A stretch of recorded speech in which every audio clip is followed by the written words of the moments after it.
গণনা কেন্দ্রের নিরাপত্তায় এবার টিনের পাত। গণনা কেন্দ্রের সামনের অংশ ঘিরে ফেলা হলো টিনের পাত দিয়ে।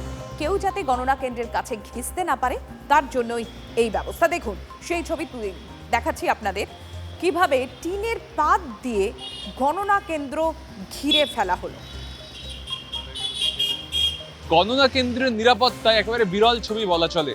একদিকে কেন্দ্রীয় বাহিনী জওয়ানদেরকে যেমন মোতায়েন করা হয়েছে, তেমনি যাদবপুরের এই গণনা কেন্দ্রের বাইরে দেখা যাচ্ছে যে বাঁশের আবরণ বানিয়ে তার উপর টিনের পাত বসিয়ে গোটা এলাকা, অর্থাৎ প্রায় লম্বা একটা এলাকা, সেই পুরো এলাকা কিন্তু ঘিরে ফেলা হয়েছে। মাঝখানে কিন্তু সম্পূর্ণ ডিভাইড করে রাখা হয়েছে পুরো ব্যাপারটাকে, এবং ওপার থেকে যাতে কেউ এপারটা অ্যাক্সেস করতে না পারেন তা নিশ্চিত করতে টিনের পাত দিয়ে দেওয়া হয়েছে মাঝখানে। এবং যাদবপুর থানা থেকে একেবারে প্রায় যাদবপুর বিশ্ববিদ্যালয়ের গেট পর্যন্ত এইভাবেই কিন্তু টিনের পাত দিয়ে ঘিরে ফেলা হয়েছে গোটা এলাকাটা, যাতে কোনোভাবেই কেউ প্রবেশ করতে না পারেন তা এনসিওর করতে এইভাবেই কিন্তু ওদিকেও এবং সেই টিনের পাত লাগানো হচ্ছে। অর্থাৎ নিরাপত্তা যাতে সুনিশ্চিত করা যায় তার জন্যই কিন্তু এইভাবেই কিন্তু টিনের পাত, চারদিকে এইভাবে টিনের পাত লাগিয়ে দেওয়া হচ্ছে, যাতে ওপার থেকে কেউ এপারে চলে আসতে না পারেন। এবং একটা লম্বা এলাকা, সেই গোটা এলাকা জুড়ে কিন্তু কেন্দ্রীয় বাহিনী জওয়ানদের মজুদ রাখা হয়েছে।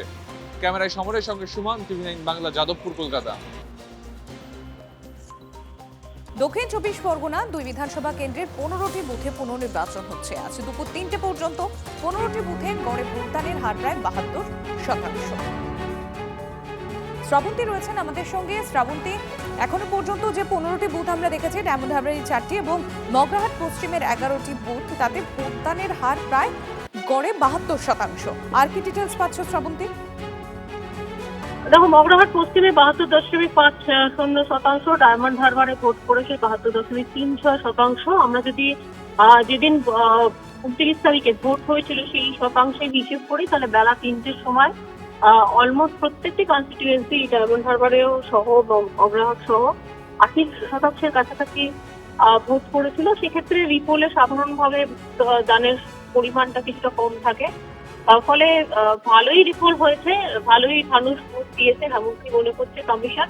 নির্বিঘ্নে ভোট সম্পন্ন হয়েছে এবং যেটা মনে করা হচ্ছে যে বিকেল 5টার মধ্যে এই শতাংশ আরো বাড়বে এবং সেটা 80% ক্রস করে যাওয়ার সম্ভাবনা থাকে। ধন্যবাদ শ্রাবন্তী।